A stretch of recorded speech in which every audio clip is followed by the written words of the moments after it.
तसंच पुढे नेऊ. आता महाराष्ट्र थांबणार नाही, त्या गतीनं प्रगतीकडे महाराष्ट्र जाईल. आणि पायाभूत क्षेत्र असो, सामाजिक क्षेत्र असो, उद्योगाचं क्षेत्र असो, प्रत्येक क्षेत्रामध्ये महाराष्ट्र अग्रणी राहील असा विश्वास या निमित्ताने मी व्यक्त करतोय. खरं म्हणजे जरी आमचे रोल बदलले असले, मी 14ला मुख्यमंत्री होतो, शिंदे साहेब आमच्या सोबत होते, 19ला 72 तासांकरता का होईना पण मी आणि अजितदादा मुख्यमंत्री आणि उपमुख्यमंत्री होतो.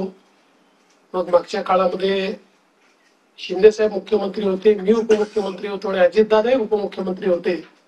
आता पुन्हा मी मुख्यमंत्री आहे आणि शिंदे साहेब उपमुख्यमंत्री आहेत, अजितदादाही उपमुख्यमंत्री आहेत. रोल जरी आमचे बदलले असले तरी देखील दिशा तीच राहणार आहे, गती तीच राहणार आहे, समन्वय देखील तोच राहणार आहे.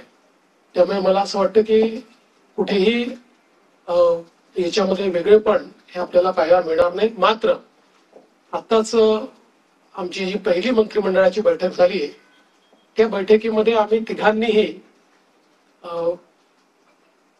सगळे जे आमचे अधिकारी आहेत त्या अधिकाऱ्यांना सांगितलं की मागच्या काळामध्ये पहिल्यांदा शिंदेजी आणि आम्ही आलो तर 50 ओव्हरची मॅच होती. मग अजितदादा जॉईन झाले तर काळ कमी असल्यामुळे 20-20ची मॅच होती. आता टेस्ट मॅच आहे, त्याच्यामुळे नीट योग्यपणे धोरणात्मक निर्णय घेत पुढची पायाभरणी योग्य प्रकारे करत आपल्याला राज्याला पुढे न्यायचं आहे. आणि मला विश्वास आहे की वेगवेगळ्या योजना आम्ही सुरू केलेल्या आहेत, वेगवेगळ्या पायाभूत गोष्टी आम्ही सुरू केलेल्या आहेत. मग इरिगेशन मधले नदीजोड प्रकल्प असतील किंवा ऊर्जा क्षेत्रामध्ये 16,000 मेगावॅटचे सौर ऊर्जेचे प्रकल्प असतील की ज्यातनं शेतकऱ्यांना दिवसा वीज मिळणार आहे, किंवा सामाजिक क्षेत्रातले लाडकी बहीण सारखे प्रकल्प असतील, मुलींच्या जी पूर्वी आम्ही 50% फी द्यायचो त्याच्याऐवजी 100% फी देण्याचा आमचा निर्णय असेल. असे हे जे वेगवेगळे निर्णय आहेत, हे निर्णय पुढे सुरूच ठेवायचे आहेत.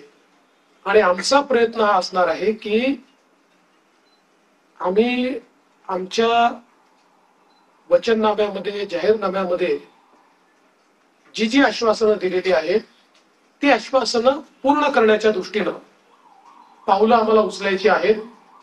आणि त्या दृष्टीनं पुढच्या काळामध्ये आम्ही निश्चितपणे योग्य वेळी योग्य निर्णय करून दिलेली सगळी आश्वासनं पूर्ण करण्याचा प्रयत्न करणार आहोत.